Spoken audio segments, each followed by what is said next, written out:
Olá, boa noite, meus irmãos e minhas irmãs que estão entrando.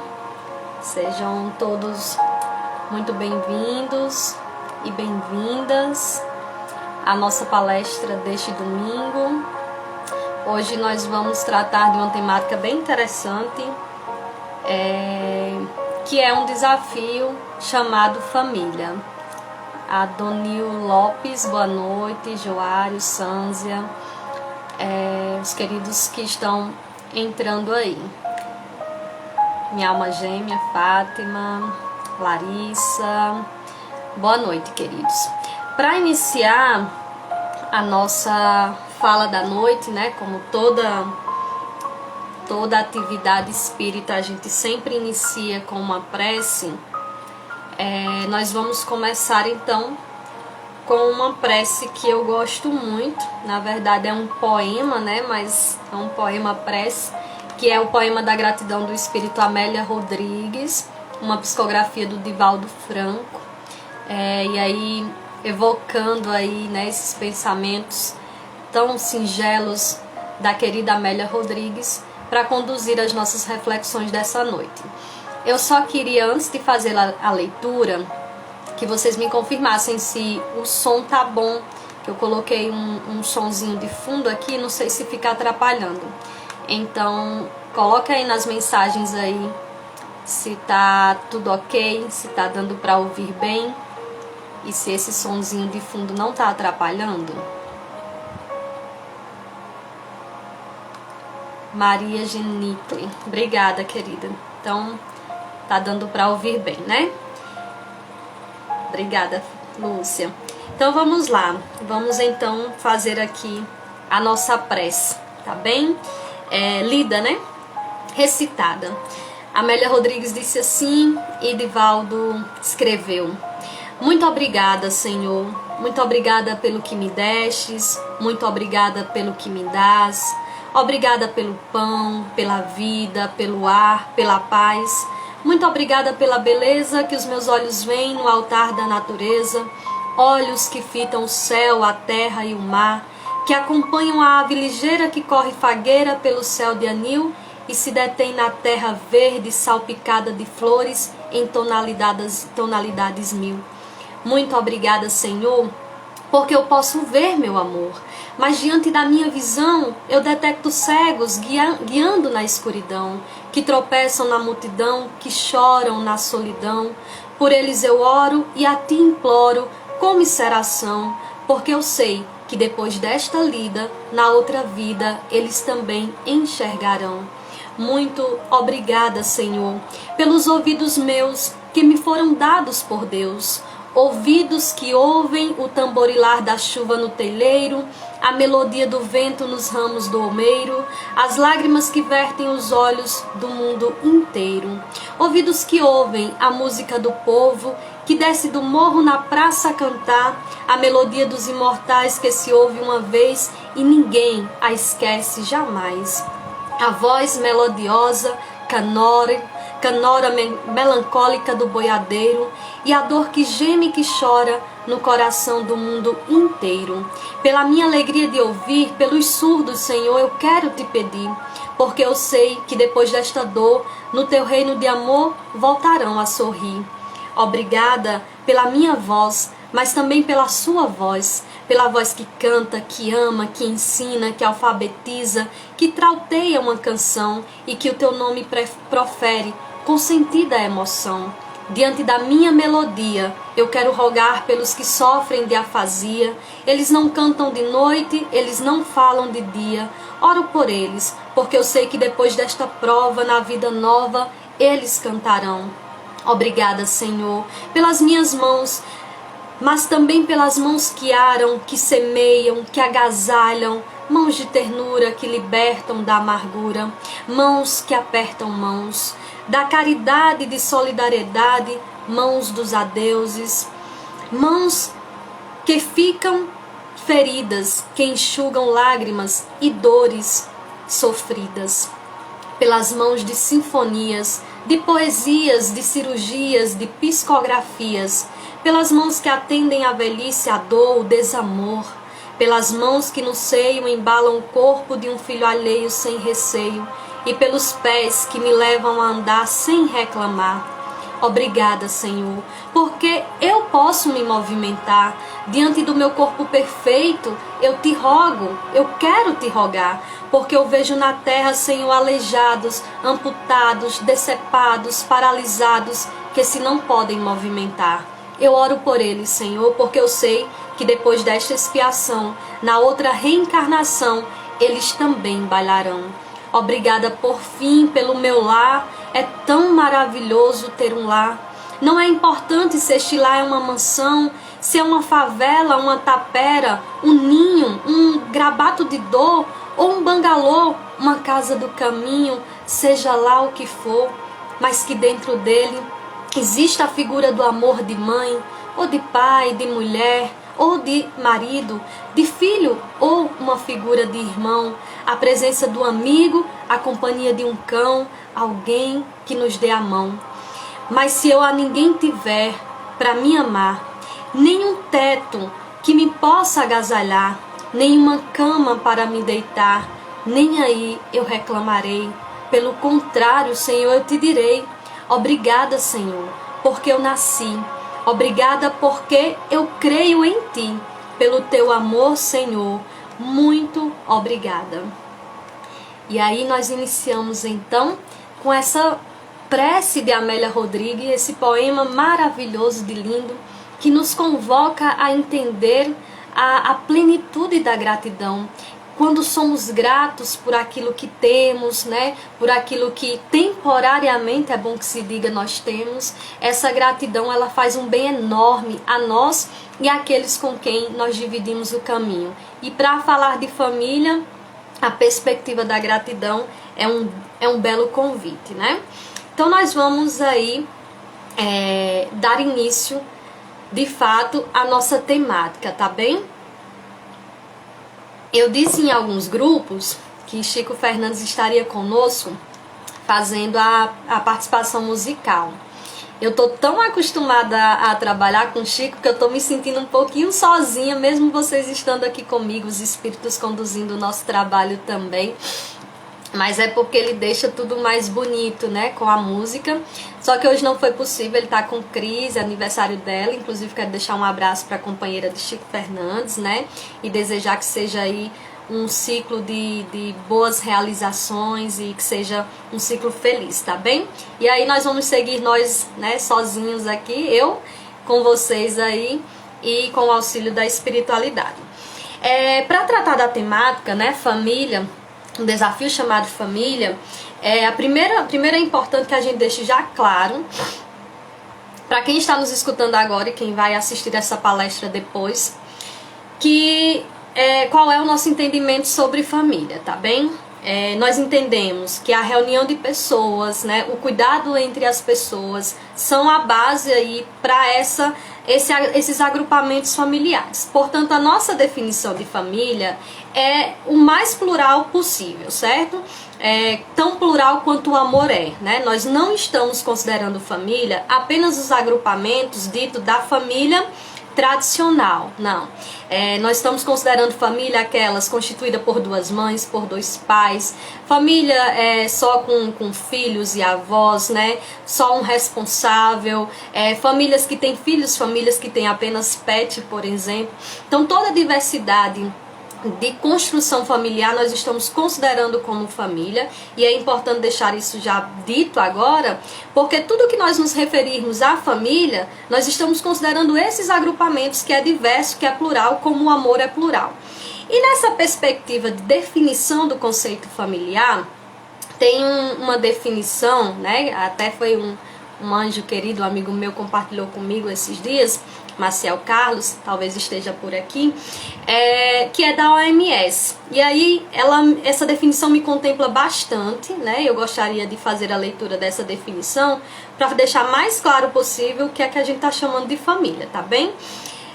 A OMS, com essa definição, vai ultrapassar aquela ideia dos laços biológicos ou dos laços normativos, legais, né, na construção da ideia de família. E vai dizer que o conceito de família não pode ser limitado aos laços de sangue, de casamento, parceria sexual, adoção. Família, e eu acho isso perfeito, é o grupo cujas relações sejam baseadas na confiança, no suporte mútuo e no destino comum. Então, esses agrupamentos em que as relações se dão com essa base de confiança, de suporte mútuo e de destino comum, independente de ser uma constituição de casais hétero ou homoafetivos, independente, isso é família, tá bem? Então, nós entendemos família nessa diversidade, porque entendemos também que o norte maior das nossas famílias é o amor. E o amor, ele se permite, né, a se manifestar de diversas formas, tá bem? Dito isso, colocado isso logo no início, eu acrescento aquilo que é de cunho também do próprio Espiritismo, tá lá no Evangelho segundo o Espiritismo, a perspectiva da união espiritual também, né? Então, lá no Evangelho, os Espíritos vão nos dizer, os verdadeiros laços de família não são, portanto, os da consanguinidade, né? Mas o da simpatia e da comunhão de pensamentos, que une os espíritos antes, durante e após a encarnação. Então, nós nos agrupamos enquanto família, não só nessa perspectiva da materialidade e a perspectiva da consanguinidade. A perspectiva da consanguinidade não garante de maneira alguma a continuação do laço de amor, né? Mas a perspectiva espiritual, por exemplo, quando a gente está organizando o nosso planejamento reencarnatório e aí a gente decide em que família a gente vai nascer, né? Com quais pessoas nós vamos conviver nesse núcleo familiar, essa perspectiva espiritual, inclusive a família espiritual fortalece de fato os laços, né? Então a gente compreende também essa busca, né, por fortalecimento dos laços a partir da união espiritual dos seres, tá bem? Não só da perspectiva material. Lá no capítulo 7 do Livro dos Espíritos, quando Kardec já está trabalhando com relação às leis naturais, a sexta lei, que é a lei de sociedade, Kardec vai perguntar aos espíritos na questão 775 qual que seria para a sociedade o resultado do relaxamento dos laços de família. E os espíritos vão responder a Kardec de maneira bem categórica e curta, né? Vai dizer que uma recrudescência do egoísmo, ou seja, um retorno de maneira mais exacerbada a esse grande vício, a essa grande chaga, né, considerada aí pelos espíritos como vício raiz, né, na ideia de radical, da sociedade, tá certo? Então, quando nós nos agrupamos enquanto família, nós também temos a perspectiva de combater no nosso núcleo familiar o egoísmo e também o orgulho, né? Porque, veja, na família nós somos obrigados à partilha, nós somos, e aí eu boto obrigados entre aspas, tá bem? Nós somos obrigados a perdoar, né? Quando a gente é criança, por exemplo, que a gente briga com o irmão, com a irmã, e aí o pai e a mãe obriga, né, a fazer as pazes, ou na relação com o meu companheiro, minha companheira, com quem eu divido a cama todas as noites, por exemplo, dificilmente a gente consegue passar muito tempo com raiva, sem falar, né, com o outro. Então a família nos obriga, de certa maneira, a irmos podando esses vícios do egoísmo e do orgulho, essas duas grandes chagas da humanidade, e a fazer com que a gente se relacione melhor com o outro, que a gente diminua essas vicissitudes em cada um de nós, nos ajudando a praticar o perdão, a paciência, né? Nós não só nos reunimos com afetos nos nossos núcleos familiares. Se a gente parte da perspectiva da reencarnação, então nós entendemos que recebemos nas nossas famílias desafetos de outras vidas também, né? E aí esses desafetos não vão ter conosco tanta afinidade. Por isso também que nós entendemos a perspectiva da família não só nessa constituição da consanguinidade, né? Nós entendemos também que às vezes aquele amigo que tanto nos faz bem à alma é um familiar nosso, né? Faz parte da nossa família espiritual. E aí a ideia de pensarmos família de uma maneira mais abrangente, não tão específica. Aí eu pergunto a vocês, né, pra gente tentar traçar uma reflexão, se eu entendo que na família é uma oportunidade de burilar as vicissitudes, de diminuir o orgulho, o egoísmo, por que é tão difícil conviver? Por que família, e aí tá mais no nosso tema, é desafiante? Qual é as dificuldades de fato que existem para que nossas famílias sejam mais harmoniosas, tenham menos conflito, né? Aí o Nazareno, que é um palestrante que eu gosto muito, espírita, vai nos dizer que essa dificuldade ela tem muito a ver com as nossas imperfeições morais. Se nós fôssemos espíritos perfeitos, nossas uniões também seriam perfeitas, né? Mas como nós ainda estamos no planeta de prova e expiações, uniões de fato felizes são muito raras aqui. Então, obviamente que nós vamos ter muitos conflitos nos nossos núcleos familiares. A diferença é que nós entendemos que existe uma lei que é a lei de progresso. E estamos nós invariavelmente contidos nesta lei.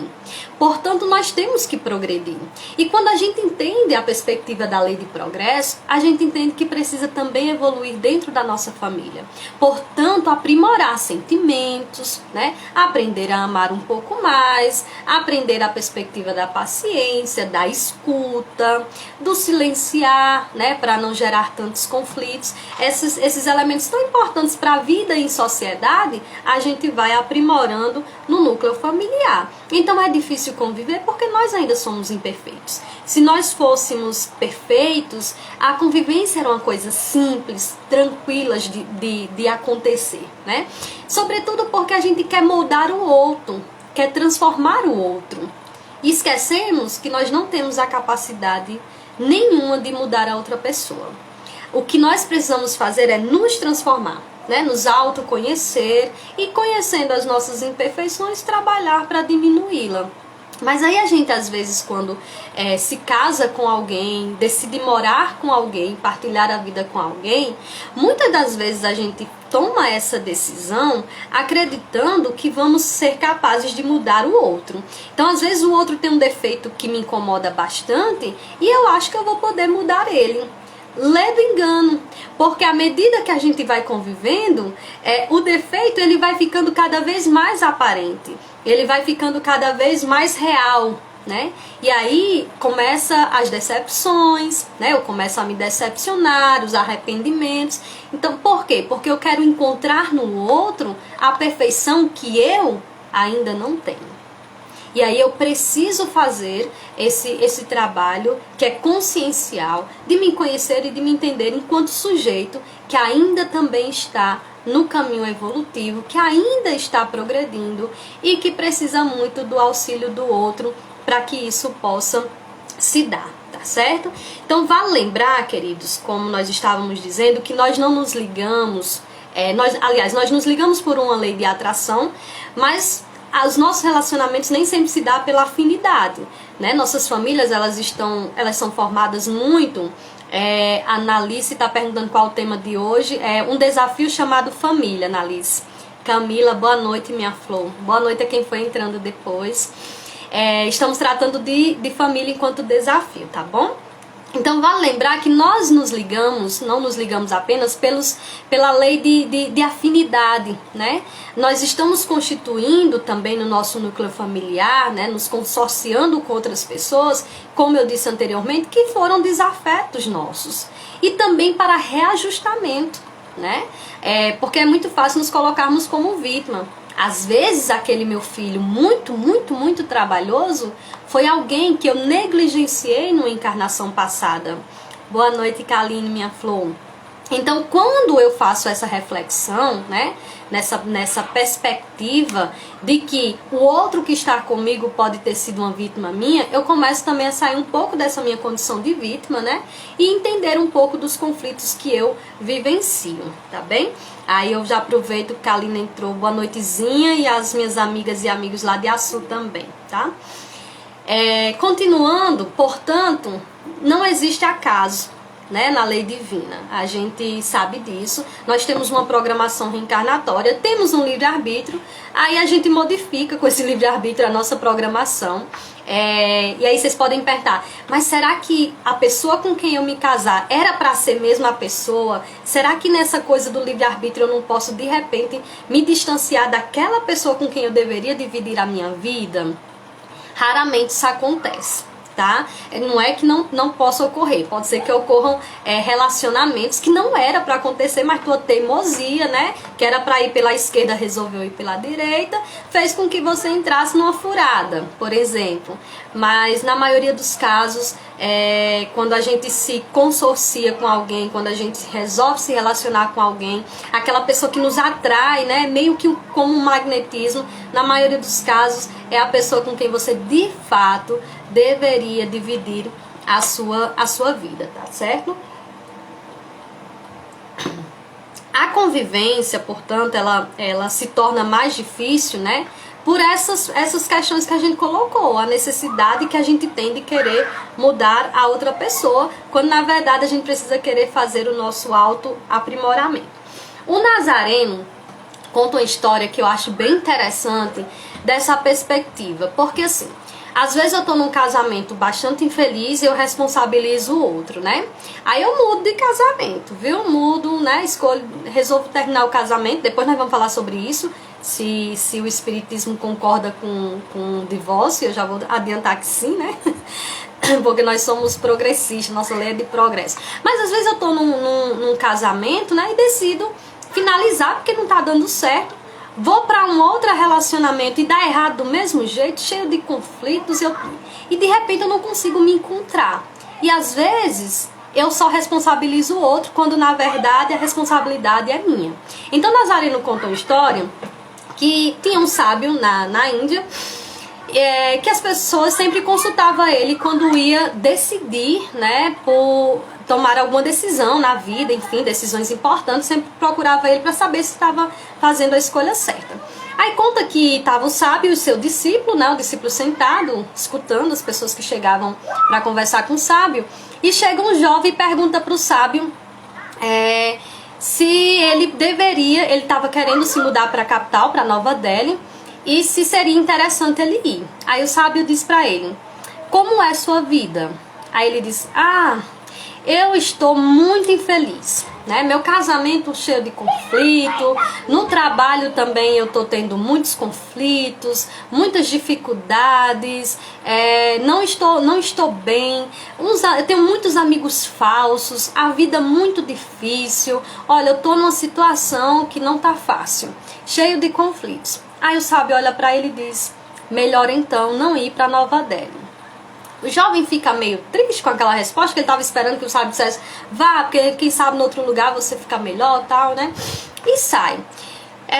Na sequência entra um outro jovem, fazendo o mesmo questionamento ao sábio, porque estava também querendo ir para Nova Delhi, tinha tido uma proposta de trabalho, enfim, estava querendo ir para lá.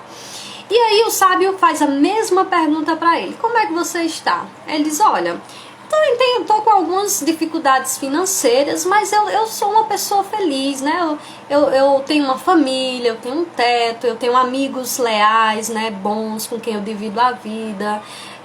Tenho um monte de defeitos, mas eu sou uma pessoa alegre, eu busco, né, ficar bem com as pessoas, então eu tô bem, eu tô feliz, né? Queria ver aí, porque surgiu essa nova proposta, queria ver se seria uma boa ideia ir para Nova Delhi. E aí o sábio olha para ele e diz, vai ser uma boa ideia, você deveria ir para Nova Delhi. Aí quando ele saiu, o discípulo que estava ouvindo disse, mestre, mas você disse para o outro que estava todo cheio de conflitos e de problemas que não seria bom ele se mudar. E para esse que está bem, você disse que ele deveria se mudar para Nova Delhi. Aí ele disse, porque para onde esse segundo for, ele vai ser feliz, porque a felicidade está dentro dele, ele vai levar isso. Mas para onde o primeiro, que estava cheio de conflitos, for, vai ser ruim para ele do mesmo jeito, porque os conflitos são dele. Então, o que eu sinto, o que eu penso, o que eu emano, não vai mudar com o lugar que eu vá, né? Porque é íntimo, é um trabalho íntimo, é uma transformação íntima. Então eu posso até mudar de cônjuge, né? Posso até mudar de companheiro, de companheira. Mas se eu não me transformar, não trabalhar o meu autoaprimoramento, minhas relações vão ser sempre conflituosas, né? E as dificuldades familiares vão continuar a existir. Eu gosto muito dessa reflexão porque ela nos convoca a pensarmos na nossa responsabilidade, né? Para que a gente não fique só responsabilizando as outras pessoas que estão conosco. Nessa mesma linha de pensamento, de reflexão, o Haroldo também vai nos trazer uma reflexão legal, que foi até Ciel também que compartilhou comigo, eu achei muito interessante, que ele vai dizer que, na verdade, os relacionamentos nos convocam ao desenvolvimento pessoal, né? Ao nosso aprimoramento. Nós não podemos fazer do nosso lar, ele vai dizer isso, um espaço de preguiça, de acomodação, quando na verdade o nosso lar precisa representar um espaço de regeneração, né? E aí ele vai dizer que nós precisamos cultivar, né, no nosso lar e no relacionamento, o desenvolvimento espiritual, o desenvolvimento afetivo, o desenvolvimento intelectual e também o desenvolvimento fisiológico. Porque o relacionamento, ele precisa dessa perspectiva do desenvolvimento, né? Não dá para ficar acomodado numa relação. A gente precisa querer se melhorar quando a gente está caminhando lado a lado com alguém também, e dar a esse alguém o que tiver de melhor em nós, para que a gente também possa receber isso de volta. E Haroldo nos diz isso fazendo uma analogia que eu achei muito bacana, simples e fácil da gente entender, né? Porque ele vai dizer, se o pé cresce e o sapato continua o mesmo, vai ficar apertado. Então, se eu me desenvolvo, né, se eu amadureço e o relacionamento fica o mesmo, eu não vou mais caber naquele relacionamento. E é por isso que muitos relacionamentos se desfazem, né? Porque enquanto está um ali buscando progresso, o outro ficou acomodado, né? O outro ficou paralisado.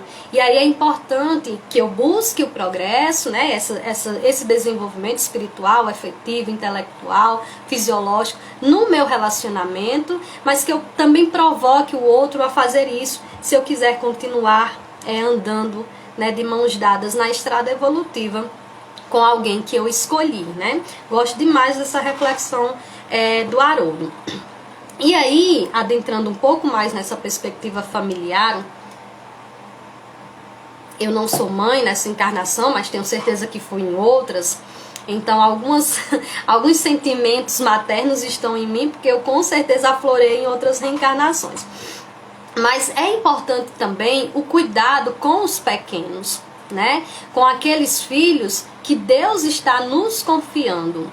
E aí a nossa relação familiar diz muito dessa moldagem desses pequenos que serão adultos. Que adultos eu vou deixar para essa sociedade, para esse planeta, né? E uma das coisas que a gente acha também muito importante, lembro que o Haroldo fala, né, do desenvolvimento intelectual, mas também espiritual. Desenvolvimento, aprimoramento espiritual é muito importante, muito necessário para que a gente ofereça aos nossos pequenos, né? Por exemplo, se os pais frequentam uma religião e frequentam porque se sentem bem, porque aquela religião o transforma, deixa ele em paz, o mais coerente é que ele ofereça esse mesmo benfazejo, né, que o faz aos seus filhos. Então é importante que ele leve os seus filhos para o contato com os elementos dessa religião. E aqui também eu não estou me referindo unicamente ao espiritismo, pelo contrário, a qualquer religião, né, que sai muito nessa perspectiva da ideia de religar a criatura ao Criador. Então, os pais católicos precisam conduzir os seus filhos na igreja, para eles também receberem aquelas benesses que a religião transmite aos pais, né? Os protestantes, aí os espíritas, as religiões matriz africana, né? A Umbanda, o Candomblé, religiões belíssimas. Então, nós precisamos, se nós frequentamos, os nossos pequenos precisam ir conosco. Por quê? No caso do espiritismo, por exemplo, aí eu vou me referir ao espiritismo porque a minha é a doutrina, mas é também a minha religião, né? A evangelização infantil. É muito comum nós encontrarmos no meio espírita pais e mães que são trabalhadores, inclusive, da casa espírita, mas que os seus filhos não frequentam a evangelização infantil, não frequentam a casa espírita. Então, se esses pais não tiverem o cuidado de pelo menos realizar o evangelho no lar, eles estão furtando, eles estão retirando da criança o direito de conhecer as benesses, né, do espiritismo, de apresentar-lhes Jesus Cristo, que para nós é o nosso modelo e guia, né? Então, nossas crianças, elas aprendem muito pelo exemplo. E eu preciso, pai e mãe, ou responsável, ser exemplo para esses pequenos, né? Se a religião me transformou, quando eu falo do espiritismo, é uma religião que tem transformado muito a minha vida. E aí eu quero que as pessoas que estão comigo, que estão no meu núcleo familiar, tenham acesso a ela também. E quando tiverem idade para escolher, então escolham se continuam, se vão para outra religião, ou se não vão ter nenhuma religião, né? Não, porque a pessoa precisa também ser livre. Mas para ela ser livre, ela precisa ter conhecimento. Né? Liberdade é algo que requer responsabilidade. Para uma pessoa conseguir se libertar, o conhecimento é via motora, né? Então nós temos que lembrar que estamos sendo responsáveis não apenas pelos corpos, mas por espíritos que são imortais. Então a marca do Evangelho, da filosofia do Cristo, meus irmãos, fica para a eternidade. Não marca somente essa encarnação dos pequenos que serão adultos. Vai ficar para a eternidade. Talvez seja o maior presente que você possa dar ao seu filho, à sua filha, o conhecimento da filosofia do Cristo, que não tem nada a ver com religião no aspecto dogmático da palavra, mas no aspecto filosófico, de acreditar nessa espiritualidade, o desenvolvimento da espiritualidade do ser, que faz parte do desenvolvimento integral, já que nós não somos só corpo, nós não somos só matéria, nós somos um espírito habitando temporariamente um corpo, nós precisamos cuidar desse espírito. A religiosidade, a espiritualidade são elementos que nos ajudam a conduzir esse cuidado, né? E aí, é bom lembrar, né, que os pais serão questionados, os responsáveis também. Que fizestes aí do meu filho que eu te confiei? E essa pergunta, ela precisa estar todos os dias sendo feitas pelos pais, pelas mães, pelos responsáveis, pelos pequenos, né? O que é que eu estou fazendo dessa criaturinha que está na minha família? Será que eu estou ofertando a ela o melhor? Né? O melhor não é só do ponto de vista material, não, porque às vezes a gente enche a criança de coisas demais da matéria, que é supérfluo, que perece, e deixamos de dar a ela os elementos que ficam para a eternidade, né? Então, é pensar também sobre essas questões. Os espíritos já advertiam Kardec sobre isso, né? Quando dizia que é na infância que as pessoas moldam o seu caráter, recebem a moralização necessária para o fortalecimento delas durante toda a caminhada evolutiva. Então, se nas escolas, né?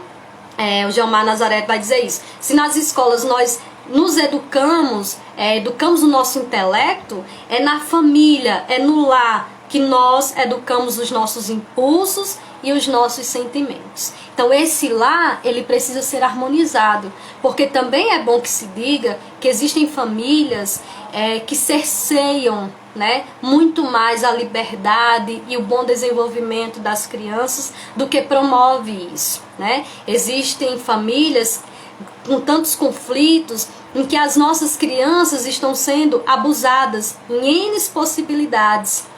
E aí a gente precisa ter um cuidado muito grande com isso. Quando formamos o núcleo familiar, as responsabilidades que nós estamos constituindo, né? E aí, mais uma vez, família na sua pluralidade, né? Emmanuel vai nos advertir numa frase bem interessante quando ele diz: recebemos na criança de hoje, em pleno mundo físico, o companheiro do pretérito que nos bate à porta do coração, suplicando reajuste e socorro. Estendamos a luz da educação e do amor, diminuindo as sombras da penúria e da ignorância. Então, essas crianças que nós recebemos podem ter sido aí companheiros desse pretérito que vai nos bater a porta reclamando esse socorro, esse auxílio, e é preciso que a gente estenda sobre elas esse amor para o nosso reajustamento. Camila tá tocando aqui num assunto fundamental. Família também pode ser imensamente tóxica. Pode sim, Kai. E aí a gente tem que ter o máximo de cuidado com isso, porque a gente só vai ter essa dimensão com a maturidade, né? E aí a maturidade às vezes nos dá a bênção de poder nos afastar dessa família que de repente é extremamente tóxica. E por que isso acontece? Porque nos reunimos, nos constituímos família sem a compreensão da importância disso e sem ter antes fortalecido os laços de fato de amor e a responsabilidade que é, né, de constituir família. Então é importante também a gente pensar sobre isso, né, e não nos agruparmos de maneira irresponsável, né, nem receber as crianças nos nossos lares se a gente não tem maturidade suficiente para isso, né? A prática do amor, portanto, meus irmãos e minhas irmãs, é bastante curadora.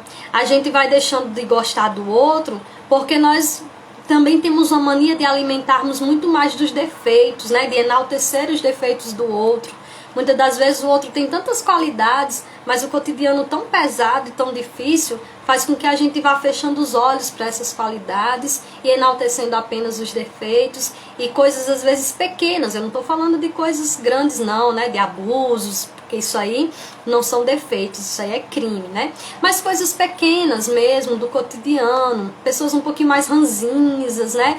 Enfim, a gente vai alimentando muito esse olhar o outro de forma ruim, né? E aí o outro que era para nós tão querido, tão benquisto, passa a ser um inimigo aos nossos olhos, sem ter nenhum motivo sério, fundante para isso. Então é também importante a gente ter um pouquinho mais desse cuidado com aqueles que caminham ao nosso lado, né? Não enaltecer os defeitos, corrigi-los se for necessário, se nós tivermos condições para isso, né? Mas também enaltecer as qualidades, saber respeitar o tempo do outro, o espaço do outro, né? Que estão caminhando conosco, entender também as dificuldades que o outro vive, porque não é fácil dividir uma vida não com outra pessoa, não, é difícil, é muito difícil, pessoas totalmente diferentes às vezes, né, dentro de um mesmo ambiente, de um mesmo lar, mas se a gente aposta nisso, a gente está apostando no amor, é importante que a gente também trabalhe um pouco mais esse olhar amoroso para com os outros, né, e o Nazareno eu estava escutando a palestra dele, ele falava sobre isso. Se quer saber quem eu sou, pergunta a minha esposa. Aí hoje eu fiz esse exercício com a Adriana, né? Perguntei a Adriana, se alguém chegasse pra você e perguntasse: quem é a Lili? Como é que você me definiria? E fala de todo o seu coração, né?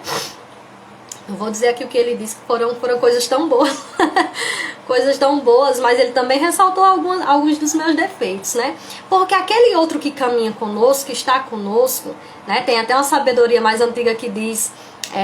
se você ainda não comeu 1 quilo de sal com a pessoa, né, você não conhece ela.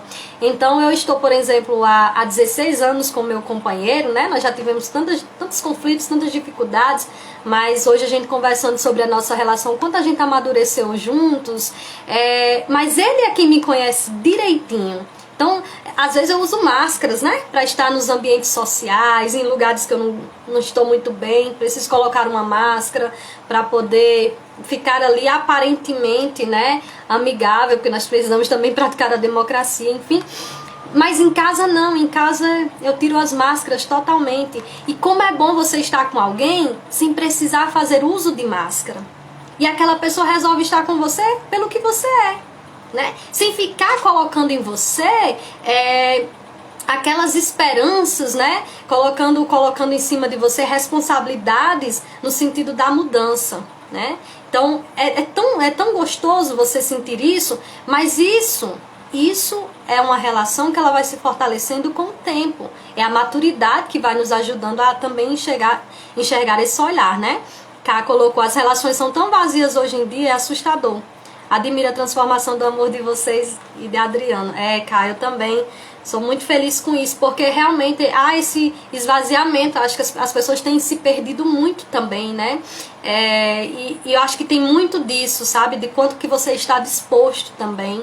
E não querer muito, né? Que o outro seja da forma como você acha que deve ser, mas vê se você sustenta o outro com as suas qualidades, mas também com os seus defeitos, e o quanto que você está disposto. Eu acho que quando a gente resolve constituir uma família, a gente tem que entender se está disposto mesmo a juntos superar os conflitos, as dificuldades e irmos amadurecendo juntos, né? Eu vou dizer uma coisa a vocês, maturidade é o que salva as nossas vidas.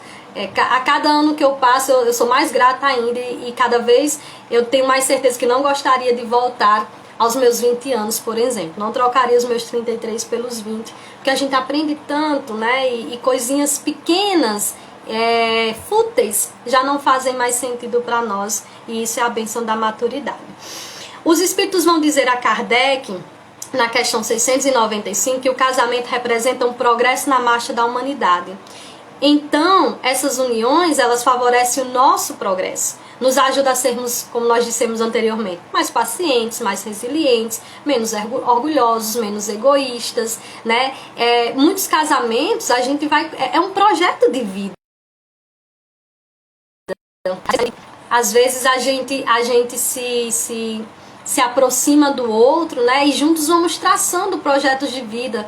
E projetos de vida tão bonitos. Eu tenho uma prima, por exemplo, Camila, o nome também é Camila.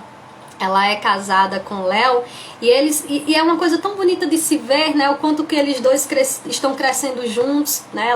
Hoje ela se tornou vegana. Pelo que eu entendi, o Léo ainda não, né? Mas ele respeita muito ela, já não leva carne para dentro de casa. Ele consome, mas na casa dele não entra, ele não compra por respeito a ela.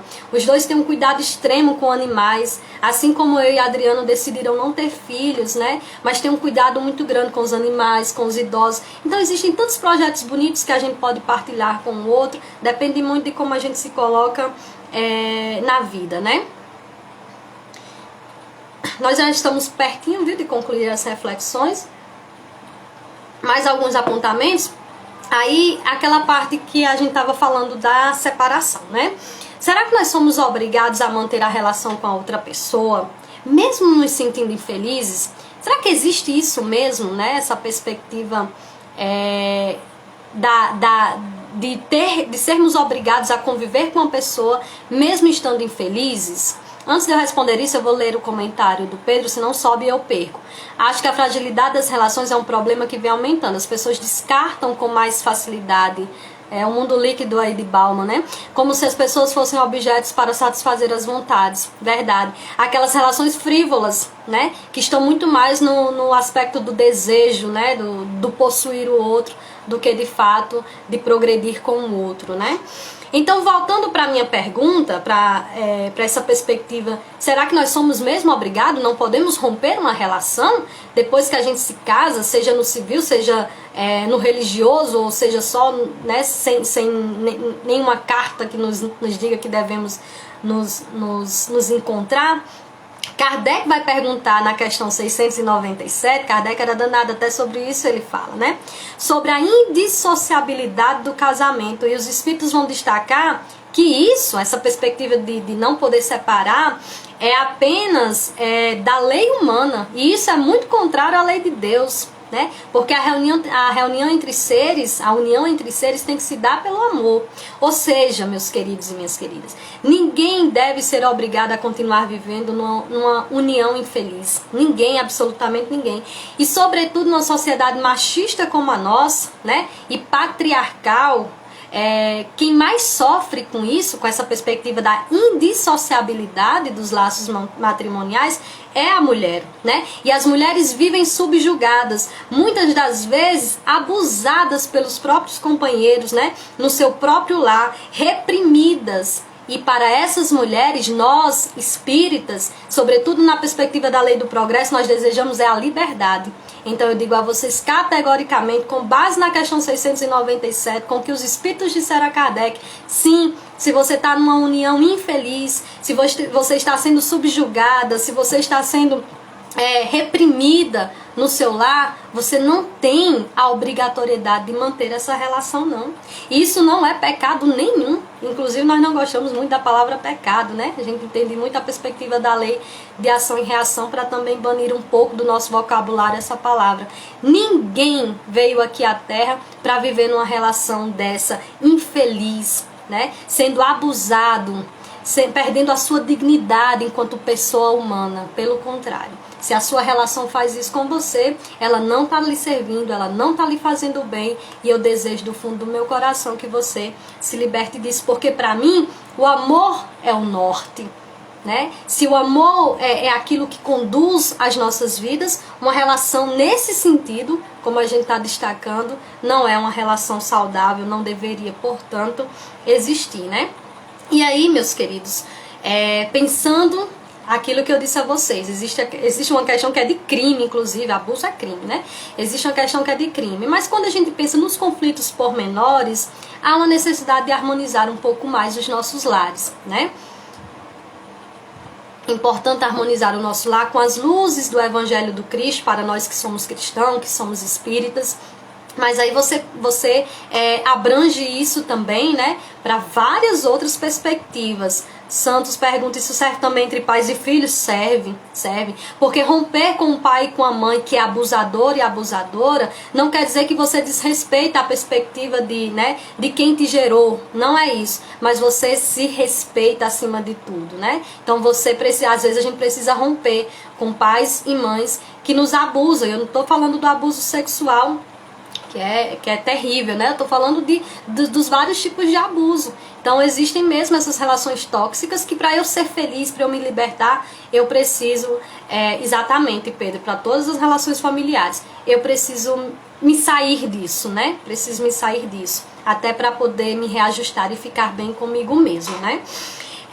E aí eu vou orientar, harmonize então a tua família com a luz do Evangelho, se você for cristão, né? Ou com as luzes da religião que você professa. Permite aos teus a partilha benfazeja do Evangelho, do doce Rabi da Galileia. Abrindo, portanto, as portas do nosso lar para o Evangelho, nós vamos transformando a nossa psicosfera, né? Esse campo eletromagnético à nossa volta, onde sustenta toda a irradiação. E aí a gente vai buscando harmonizar o nosso lar, buscando harmonizar a nossa família, que é o elemento aí fundante para que a gente tenha uma vida mais harmoniosa no nosso lar, né? Como nos lembra André Luiz, o lar, meus irmãos, não é somente moradia dos corpos. O lar é, acima de tudo, a residência das almas. Então nós precisamos cuidar muito bem dos espíritos que estão aí encarnados. Não é só dos corpos, é das almas, tá bem? Ana Alice pergunta, e quando o casamento acabar sem explicação? Aí, Analice, eu acho que tem que pensar muito bem. Sempre existe um motivo. Parece que não, quando a gente olha assim de maneira rasteira, sem profundidade, a gente não consegue encontrar. Mas sempre vai existir um motivo, né? Que vai, de repente, explicar um determinado término.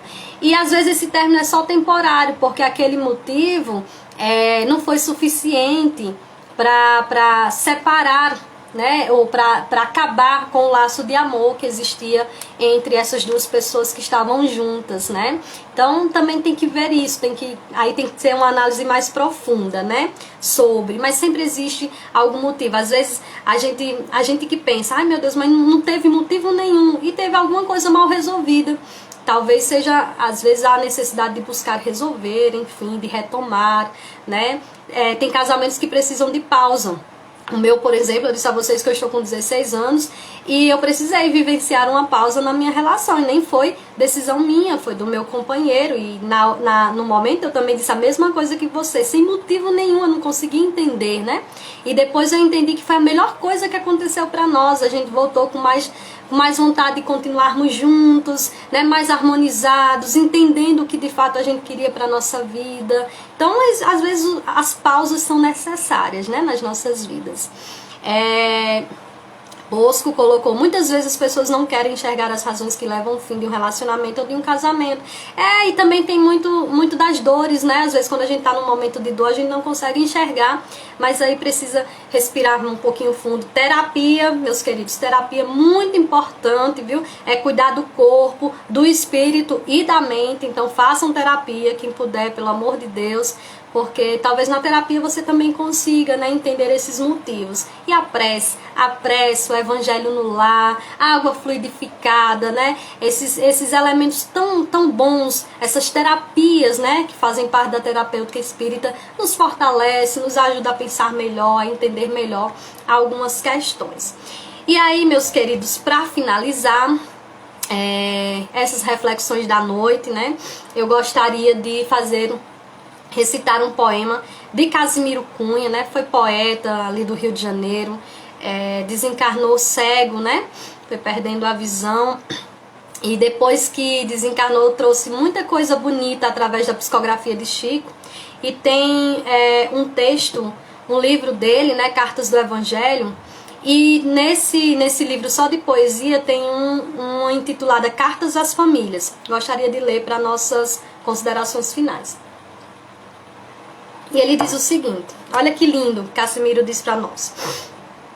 É certo que sobre a terra, nas lutas de expiação, muita vez o lar se forma para a dor da redenção. Por vezes os inimigos das existências passadas recebem o mesmo sangue em lutas amarguradas. É o restante doloroso do resgate, algema que no futuro transforma o ódio tigrino em tesouros do amor puro.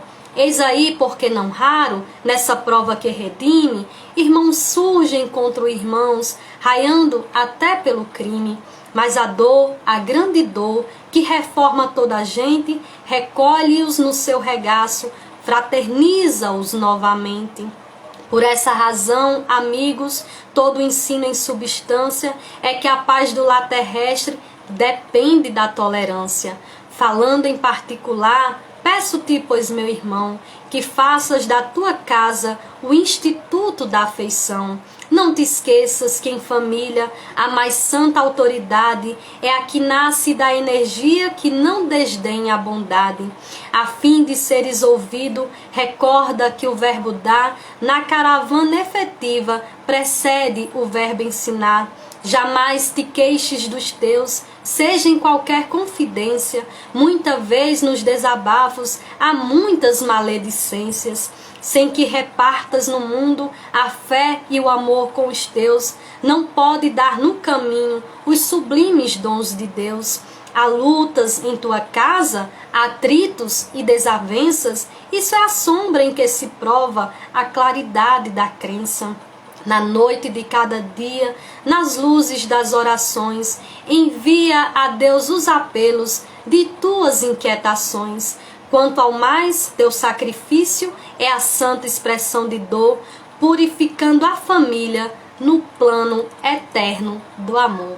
Então vamos nos purificando enquanto família, e aí mais uma vez pensando e enaltecendo a pluralidade de família, não só a perspectiva da família tradicional, mas todos os tipos de família, que nós possamos purificando nossas famílias com as dádivas do amor, do respeito, da tolerância, e que possamos ter a responsabilidade de criar as nossas crianças, combatendo já dentro de casa o preconceito, o racismo, a homofobia, tudo isso que faz mal, que mata, né, e que machuca tantas pessoas todos os dias.